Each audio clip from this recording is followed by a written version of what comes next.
Καλησπέρα παιδες, καλή Κυριακή να έχουμε, ηλιόλουστη είναι. Πιστεύω όλα θα πάνε καλά.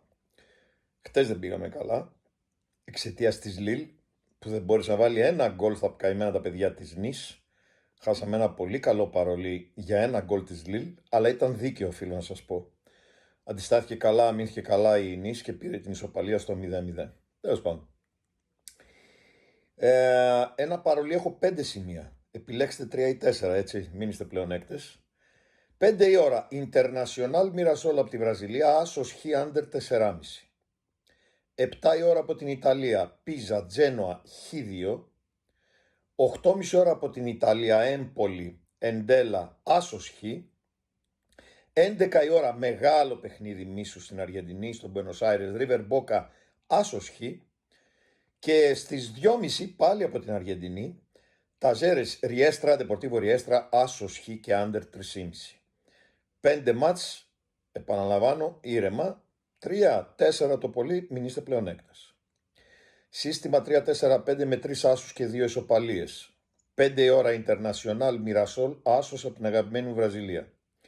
7,5 ώρα Αλμπαθέτε Γρανάδα από την Ισπανία, ισοπαλία.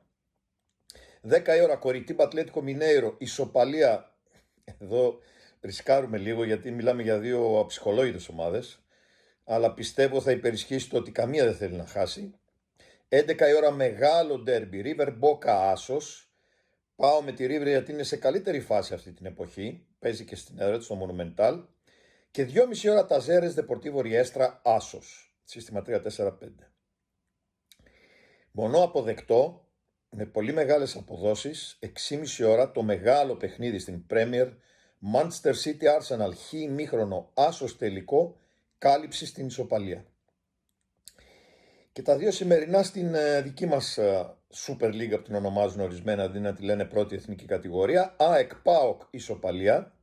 Πιστεύω ότι καμία δεν θα ρισκάρει για να χάσει. Και Παναθηναϊκός Ολυμπιακός ισοπαλία.